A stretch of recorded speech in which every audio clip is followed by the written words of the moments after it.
저희가 이제 5월, 6월 두 달간은 잠언을 같이 묵상하게 되었습니다. 사실 잠언은 히브리 지혜 문학의 아주 백미라고 할 수 있죠.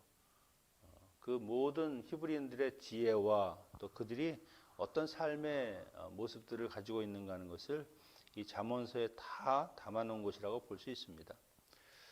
하지만 잠언이 꼭 좋은 글, 그냥 우리가 세상을 살아가는 그런 어떤 세상의 가치관, 지혜 이런 것만을 이야기하는 것이 아니라는 것이죠. 왜 이것이 성경책 안에 쓰여졌겠습니까? 분명히 하나님의 말씀, 또 하나님이 우리에게 하시고자 하는 말씀이라고 하는 것이 바로 이 잠언이 이야기하는 겁니다. 그래서 우리가 잠언을 묵상한다고 할 때 그냥 내게 주시는 어떤 격언, 속담 이 정도 차원이 아니라 분명히 하나님께서 우리를 일깨워 주시는 그런 말씀이 있다고 하는 것을 생각하고 읽어야 할 것입니다. 잠언을 누가 숫자로 소개했는데요. 그냥 제가 한번 읽어보겠습니다. 성경 20번째 책이고요. 총 31장 915절이고 15,043단어. 여기에는 49개의 질문이 있고요. 그리고 장차 성취될 미성취 예언 구절이 27절. 그 다음에 사람이 짓는 죄에 대해서 67가지, 그리고 인간의 미련함, 어리석음에 관한 말씀이 66가지가 있고요. 게으름, 나태함을 경고하는 말씀이 28, 특히 왕에 대한 기록은 22가지가 있습니다. 그리고 하나님이 가증하게 여기시는 것이 25가지, 그리고 215개의 명령, 120개의 약속, 27개의 축복, 그리고 24가지 인생의 비밀이 적혀 있는 책입니다. 그리고 여기에 보면 뭐뭇보다 낫다, 이런 비교, 그런 우열을 표현하는 것이 약 17절, 그리고 약 560개의 금과 옥조와 같은 그런 잠언들이 들어있는 책입니다. 그래서 인생의 지혜의 백서다라고 하는 말을 하는 것이죠. 사실은 하나님을 믿지 않는 사람들 중에서도 잠언서를 좋아하는 사람들이 있을 정도입니다. 그래서 잠언은 인간 생활 속에서 올바른 길을 제시해주는 지혜와 교훈을 담은 그런 책이라는 것은 맞습니다. 분명히 그런 내용들이 있죠. 하지만 이것이 세상 교훈집, 격언집 같이 그런 세속적인 교훈과는 분명히 다르다는 것을 우리가 생각해야 됩니다. 여기서 저자가 강조하는 것은요, 세세한 삶의 여러 가지 그런 어떤 행동 규범을 말하는 것이 아니라 절대자이시고 유일하신 그 하나님, 그 하나님에 대해서 이야기하고 있는 것이죠. 그래서 여기 오늘 7절에 이야기하고 있는 여호와를 경외하는 것이 지식의 근본이다 하는 이 말씀이 사실은 잠언서 전체의 아주 핵심 구절이라고 할 수 있습니다. 분명히 하나님을 통해서 얻은 지혜, 그리고 하나님께서 내게 주시는 말씀, 그것만이 우리 인간을 참된 인생의 길로 인도할 수 있다 하는 것을 말하고 있는 것이죠. 그래서 이것을 누가 3가지 정도로 잠언이 가지고 있는 그 내용을 농축해서 이야기한 것이 있습니다. 첫째로는 잠언은 하나님의 절대적인 주권을 강조한다는 겁니다. 인간의 모든 생사화복과 인간의 모든 삶의 근원은 하나님이시라는 것이죠. 하나님께 달려있기 때문에 여기에서 잠언을 읽을 때 결국 하나님이 절대자시고 하나님만이 절대 주권을 갖고 계신다라고 하는 것을 생각해야 된다는 겁니다. 그 다음에는 하나님의 주권으로부터 평안을 우리가 얻을 수 있다. 그러면 어떻게 해야 되느냐? 그분의 말씀대로 살아야 한다는 것을 이야기하는 겁니다. 그래서 여기 보면 인간의 죄악, 인간의 그 죄악된 성품, 그 죄성을 갖다가 표현하면서 이것을 우리가 극복할 수 있는 길은 무엇이냐? 하나님의 말씀, 그거 외에는 다른 대안이 없다라고 하는 것을 이야기합니다.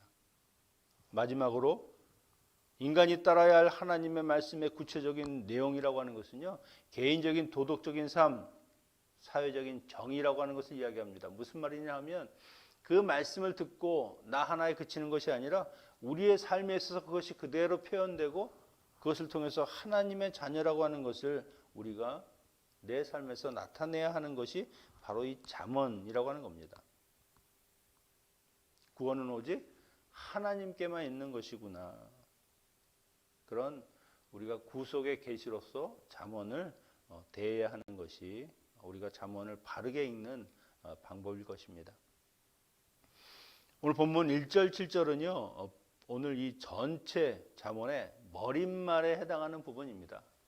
그래서 이 책의 저자가 누군지, 이 책을 쓴 목적이 무엇인지, 그 대상은 또한 지혜가 주는 그 축복들은 어떤 것들이 있는지를 설명하고 있습니다.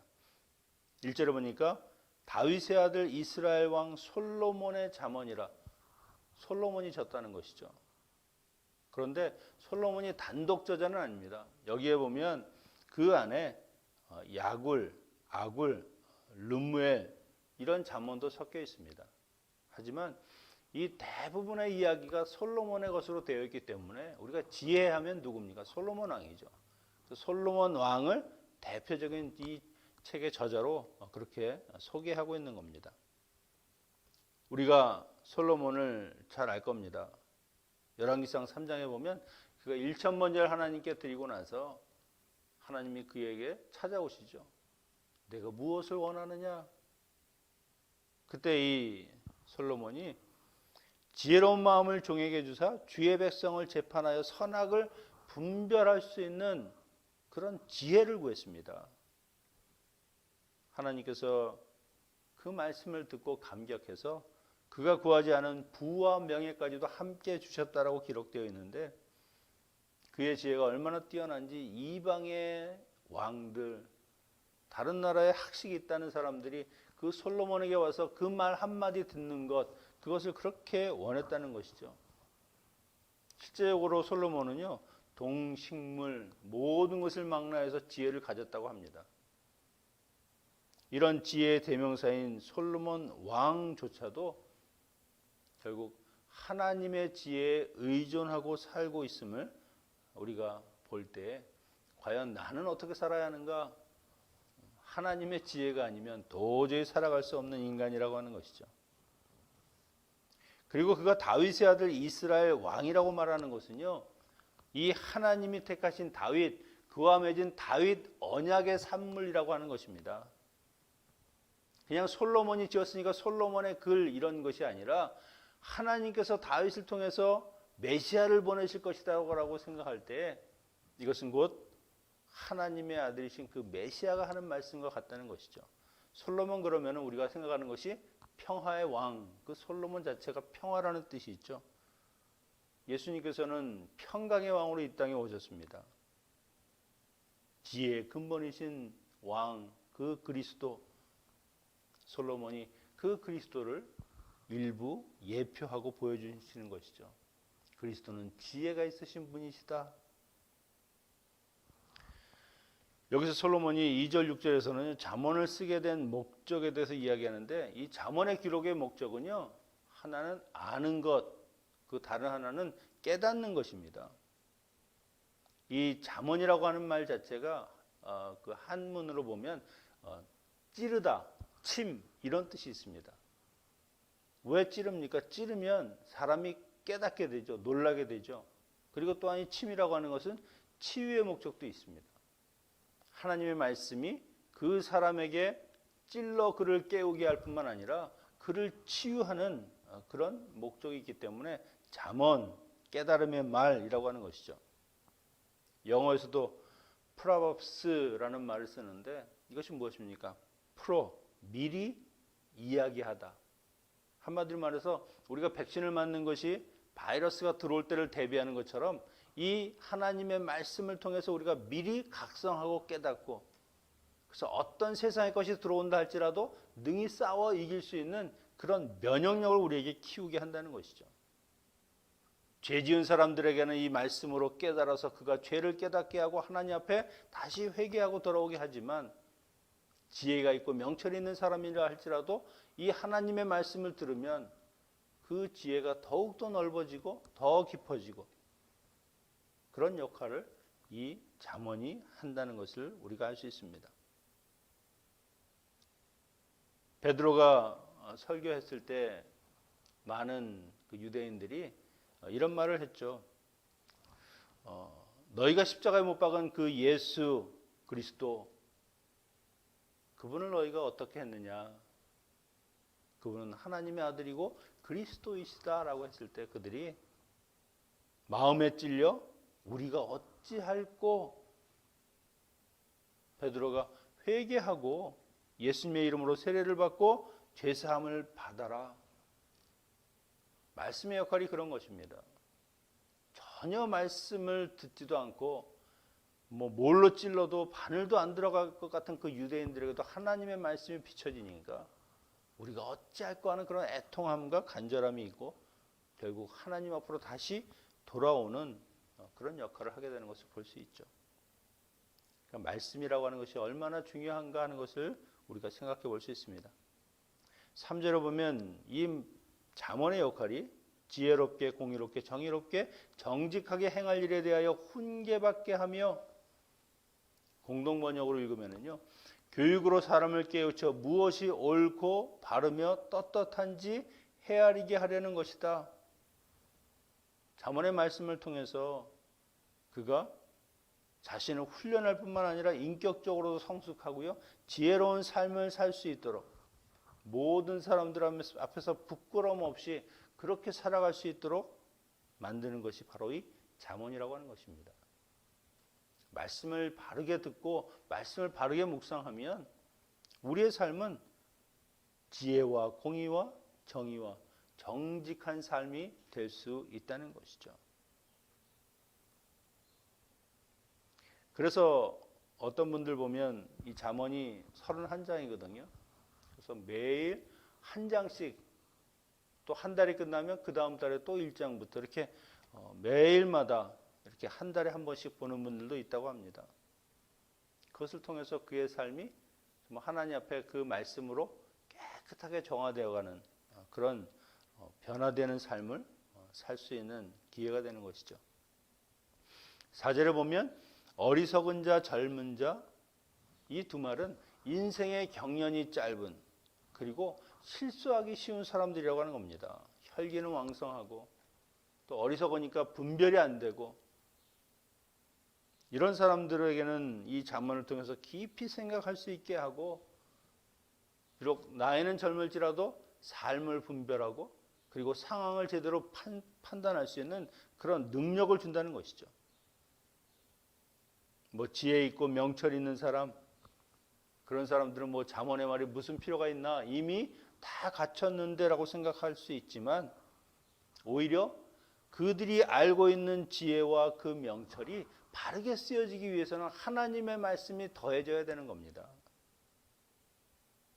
결국 이 잠언이라고 하는 것은 누구에게나, 어리석은 사람이나 명철 있는 사람이거나 젊은 사람이나 나이를 먹은 사람이나 다 필요하다는 것이죠. 우리가 학문을 하는 사람들을 보면은요, 과학자든 수학자든 지식으로는 감히 누가 따라올 수 없는 경지에 이른 사람들이죠. 그런데 그들이 깊게 학문을 하면 할수록 제대로 한 사람들이 하는 고백은 무엇입니까? 이 놀라운 이 세계의 질서와 그 자그마한 것까지도 세심하게 만들어낸 그것을 보면 이건 인간의 힘으로 도저히 할 수가 없는 것이고 자연적으로 이렇게 될 수가 없다라고 고백하는 겁니다. 분명히 신의 영역이 있다. 인간의 영역을 뛰어넘는, 인간이 도저히 감당할 수 없는 하나님만의 영역이 있다고 하는 것을 발견하게 된다라고 고백을 합니다. 이 우주의 근원이시고 우리가 생명의 그 출발점이 되시는 그 하나님을 알지 못하면 우리가 다른 어떤 지식의 발전이나 더 많은 것을 깨달을 수가 없다는 것이죠. 그냥 인간의 한계에 부딪혀서 거기서 끝나고 만다는 겁니다.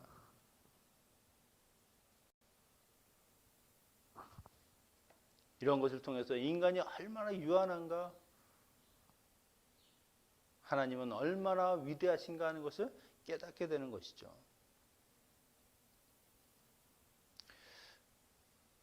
7절은 잠언 전체의 표제라고 이야기했습니다.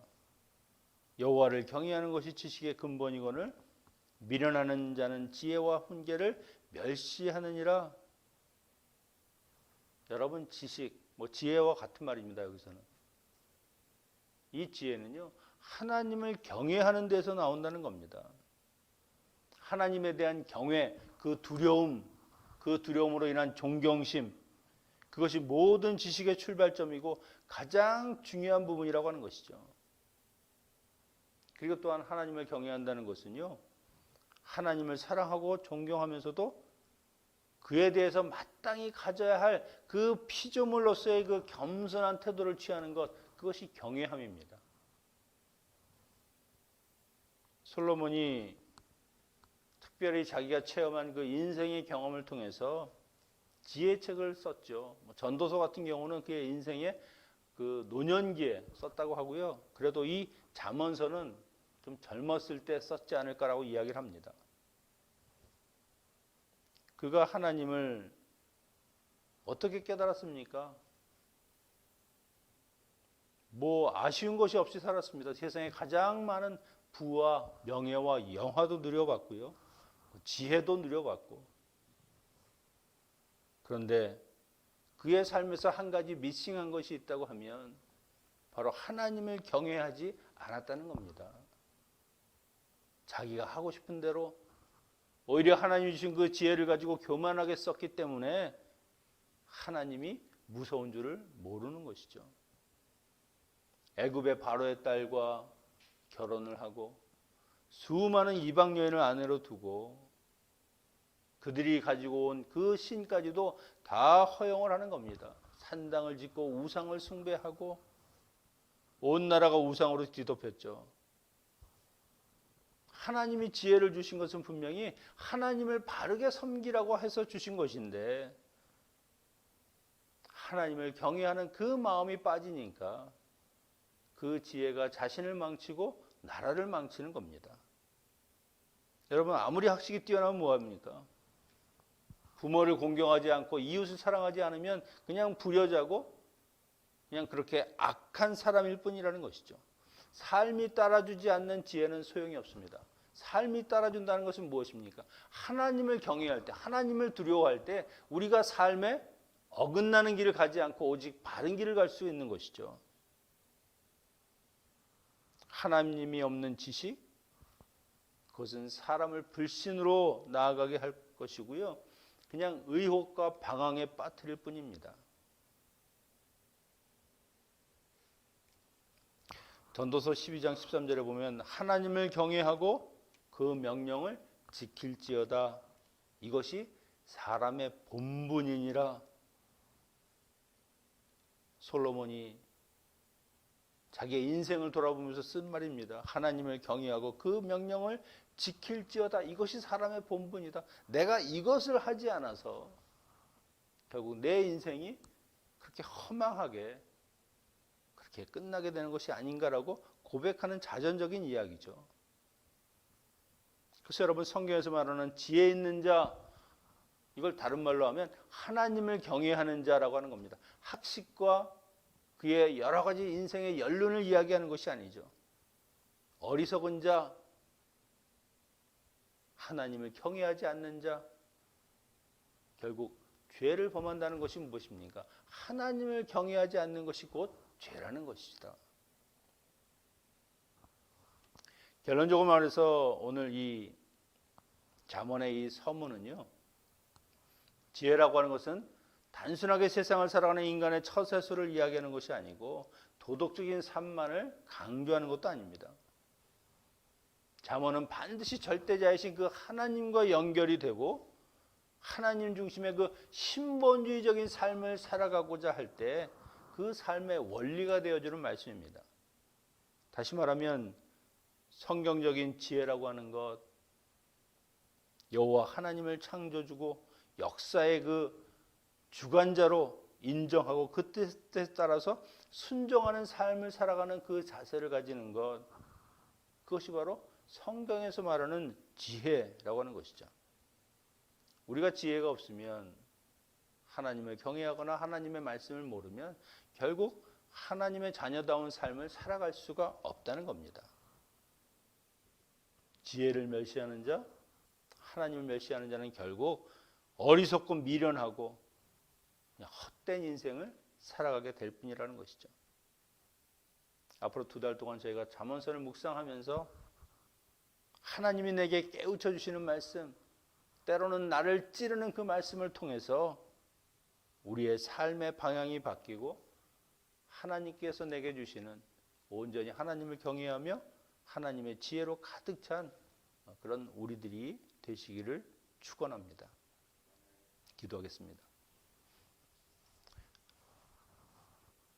아버지 하나님, 말씀으로 온 천하를 지으시고 또 그 말씀으로 우리를 깨우쳐 주시고 하나님의 자녀 삼아 주심을 감사합니다. 하나님의 말씀이 우리 안에 머물 때 그 말씀을 통해서 하나님을 깨닫게 하시고 하나님을 경외하게 하시고 오직 내 삶의 주인이요 내 인생의 절대자는 하나님뿐이심을 저희가 고백할 수 있는 주의 자녀들 되게 하여 주시옵소서. 2달간 저희의 마음속에 하나님의 말씀이 잠언의 말씀을 통해서 온전히 하나님을 쫓아가고 순종하고 하나님이 내 안에 온전히 거할 수 있는 복된 시간들이 되게 하여 주시옵소서. 이 아침도 주의 사랑하는 자녀들, 주의 가정들을 지켜주시고 하나님 앞에 기도할 때 주님께서 그 기도를 들으시고 응답하시는 축복의 시간이 되게 하여 주시옵소서. 예수님의 이름으로 기도하옵나이다. 아멘. 우리 주기도문으로